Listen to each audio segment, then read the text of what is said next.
Hey guys, it's Shari James here, and on this episode of Hymology, I am interviewing Susan Morgan Taylor and my three wisdom bombs.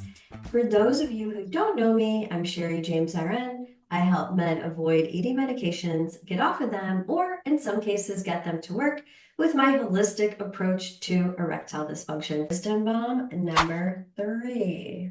The myth of sexual desire discrepancy and how to overcome it. Okay. So this is another very big topic. So I'm obviously not going to be able to address everything in it, but Nuggets, yeah, nuggets of wisdom. bombs and nuggets. So we have this idea, and we hear this, I hear this all the time from, this is one of the main things that I work with when I work with my couples is people come to me, she has low desire, I have high desire. Or he's always wanting it and I'm not. And how do I, a lot of times I'll hear this, the low desire partner has this belief that we'll just use she in this case, it sometimes is the male partner, Mhm. that she has to somehow increase her desire to match his. So there's all this pressure on her to have to like something's wrong with how I'm wired. Like there's nothing wrong with me. It's not working the way it should. And I have to somehow do something so that I can match his level of desire for sex. So I think that this is actually kind of misleading. And I think it's a conversation that it just doesn't really get us anywhere, this high desire, low desire myth. So that's why I say sexual desire discrepancy is like the clinical term for that. And I call it a myth because it's a very, very solvable problem. So, just in a really quick nutshell, one of the things that's happening is we are wired differently. We have different erotic landscapes and different arousal maps.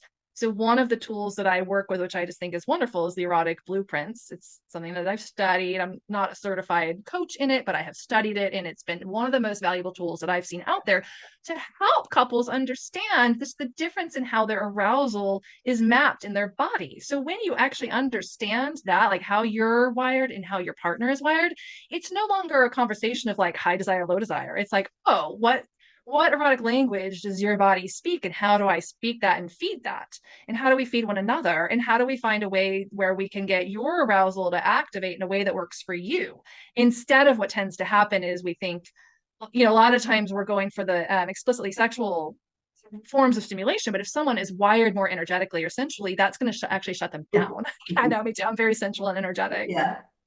So it's really a matter of learning the differences. So that's a really big piece of that. And the other part is the ability to actually slowing down and then noticing what the body is feeling and being able to find desire, find pleasure, and finding desire where it already lives in the body. And this is something that I am an expert at. It's what I teach in my couples retreats, really learning how to slow down, how to notice what's happening in the body instead of what we tend to do is try to force and tell pleasure where it should go, or we tell desire where it should go and how it should look, rather than slowing down what's here now and having these consistent experiences of having that desire met without pressure for it to be more, without pressure for it to be less, so that it just is what it is. And that happens actually best in a relational setting. So we really need relationship and that relational space to have this experience where we're actually able to rewire ourselves for more pleasure.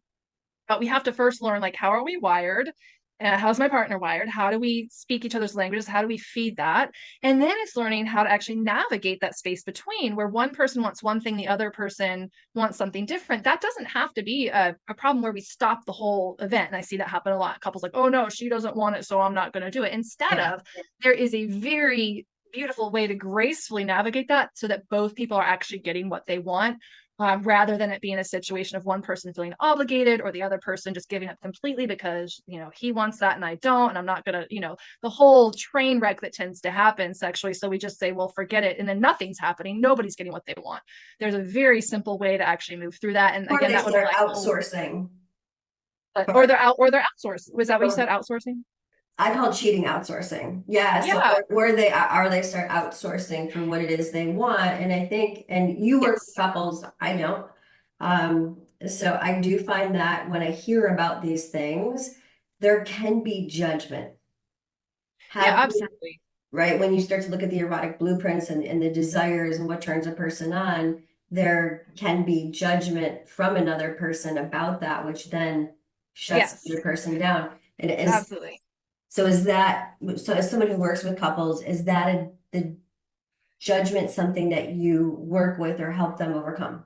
Absolutely. That's a huge part of it. And that's why I'm saying, like, right, like you said, the tendencies to then outsource, right? And I think that that's something that I see more commonly with men is like sort of exiting the relationship to kind of solve it, when really like the relationship Yeah. itself is like the ground for the healing of that. And that could even be a relationship like like I know you work with mostly male clients. I mean, there can even be a professional therapeutic relationship, but the healing actually and that's why I love to work with couples, because it's a rewiring. And absolutely, if there's been judgment, is one of the main reasons why we don't ask for what we want, and why we end up Yeah. going to really roundabout ways to get it, which sometimes includes exiting through going to porn or having outside relationships Hiring a outside. professional that I, will fill yeah, that as piece. sports or even professionals. Yeah. And so being able, there's a certain skill also that happens to be able to bring things into the relationship so that you both can actually, again, the sexual relationship, it's my belief, belongs to the couple. It's not just one or the other. That is actually something that belongs to the relationship and to each couple equally. It's 100%, 100%. Both are responsible 100% for that sexual relationship. So if something is off or going wonky, that's the best place, in my opinion, to actually resolve the thing that's happening. And judgment is actually a huge part of that. So it is Yeah. about learning, when somebody expresses a desire and the other person's like, oh my gosh, that's crazy, or that's too much. Or tries to make the other person feel shame or guilt or Or embarrassment for having that right. desire or that natural wiring. Yeah, instead of what we learn to do when I work with couples, we learn to celebrate that desire, because an expression of a desire, if I just say I want something, all that's not a request. That's just an expression of desire. So we do a lot of work on refining what is an actual request versus what's just an expression of something I love or something I like. And those wires get crossed a lot. We think that if our partner expresses a desire, then suddenly I'm obligated to provide it. And that's where a lot of the wires get crossed. And that Mhm. creates a lot of sexual shutdown and a lack of turn on, a lack of arousal, and then going into this obligation, which does not lead to more of a desire to have sex. So that goes back to our wisdom bomb number one a little bit. Yeah, Yeah. so there's a lot of stuff here. And again, this is what I teach in my couples retreats. So if anyone wants more details on that, I'd Cool. be I happy was to just share. gonna, yeah, I mean, basically we just went full circle, which Oh, is perfect to wrap up the wisdom bombs. And I was just gonna ask you, what's current for you? What are you promoting? I know whenever I have couples that need assistance, I always, refer them to you. So, thank you. Thank you. Yeah, so the Pleasure Keys retreats are launching in 2025. Our next one is enrolling for April of 2025, but these happen ongoing several times a year. And it's really a lovely opportunity. What I see with a lot of couples, people are busy in their lives. They've got jobs, they've got yeah. kids.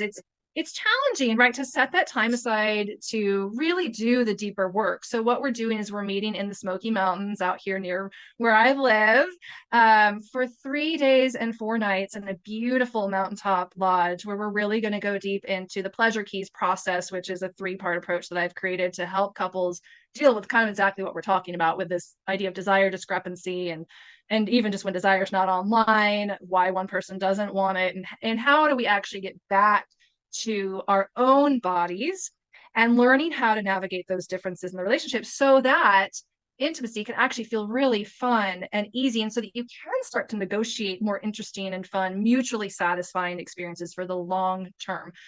So more information on that is on my website at pathwaytopleasure.com.